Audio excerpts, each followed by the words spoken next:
The satellite is one of the most advanced pieces of technology that has ever been created by mankind. The ability to launch an unmanned craft into space has provided countless benefits for nations worldwide. Satellites are a critical part of the global communications network.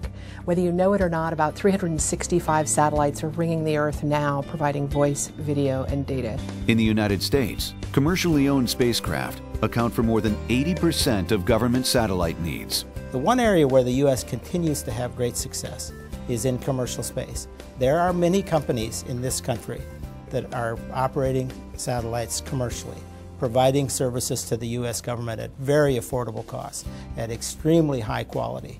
And it seems to me that it's very much in the interest of the United States government to continue to foster that capability, perpetuate their industrial base, and keep the capability within this country, but also to have it available for soldiers and sailors and to provide for the nation's security, as is happening across so much of the world. The U.S. government over the last number of years has sort of been a pioneer in technology development with things like the Predator drones. And those kinds of systems just require an enormous amount of bandwidth. At the same time, the U.S. government can't necessarily afford to buy all the satellites they need to support all of these different systems.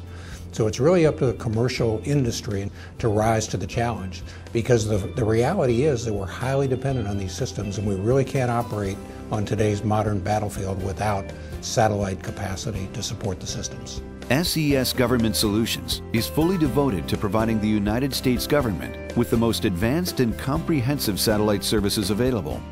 SES Government Solutions has only one mission, and that's to support the satellite communication needs of the U.S. government. And we're really in a couple of different businesses. One of them is just providing satellite capacity, or what we call bandwidth, to support government networks.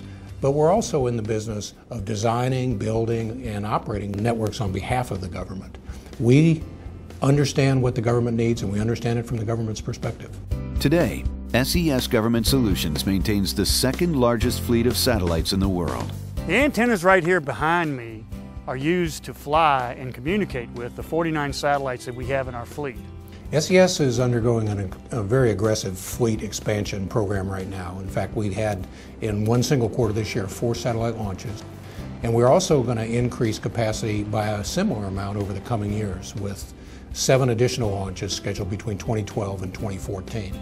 The SES fleet is able to provide a number of services for the United States government. On September 21, 2011, the U.S. Air Force hitched a ride on the SES-2 satellite. CHIRP was a Pathfinder program. It stands for Commercially Hosted Infrared Payload.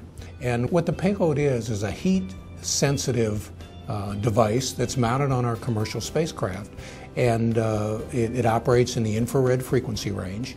And these sorts of devices are useful for a variety of purposes, everything from missile launch detection to location of forest fires, for example. The unique thing about CHIRP is it's a new generation of sensor. It's smaller than previous generations. It's also more sensitive. Because it's small enough to mount on a commercial spacecraft, we were able to add it to a planned program as what we call a hosted payload. And for the very first time, we'll have an infrared system, a small new generation infrared system operating from geosynchronous orbit, which is much further from the Earth than we've typically been able to operate infrared payloads. The Air Force CHIRP is the most recent example of how the SES fleet can save the U.S. government a tremendous amount of time and resources. The hosted payload concept includes adding a sensor, a communications package, or some functional instrument on someone else's satellite. The interest in this piggybacking approach is to leverage the experience that the commercial satellite sector has in getting to orbit quickly and cost effectively. In addition to providing hosted payload services, government organizations can also lease bandwidth from the SES fleet. Arguments that favor leasing the capacity or leasing the capability from a company like SES significantly has to do with cost. If the United States government is to build a satellite, they inherit all of the risk in the development, and of course they inherit the responsibility to pay for that satellite in its entirety, and when it's on orbit and operating, they pay for that whether it's actually being utilized 24 hours a day or not. Contrast that with a commercial acquisition where the responsibility for all of the developmental risk, all of the costs associated with that are borne by the commercial company. And most importantly, when the satellite is on orbit and if the United States government chooses to use some of that capacity on that satellite. They only pay for what they use. The need for satellite communications is increasing as soldiers are withdrawn from locations such as Afghanistan and Iraq. Currently, the need for bandwidth outweighs the capacity of satellites in orbit.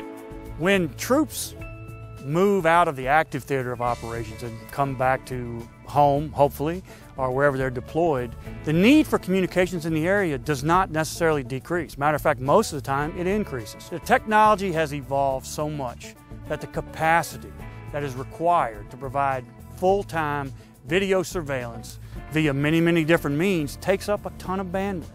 That bandwidth will be required for as long as we need to know what's going on in these areas.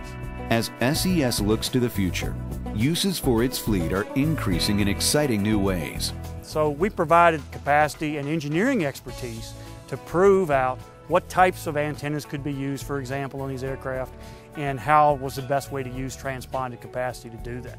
Going forward, we're continuing to expand our capabilities in the theater of operations to provide this reach-back capability for these types of vehicles. The need for satellite communication services is increasing, and as this need increases, SES Government Solutions will continue to meet the satellite needs of the United States government. The U.S. government needs the capabilities that we provide, and we come to work every day striving to better understand what they need today, but also what they're going to need tomorrow. And within our organization, we're going to do whatever it takes to make sure that they have the capabilities they need. For more information, visit www.ses-gs.com or call 703-610-1000.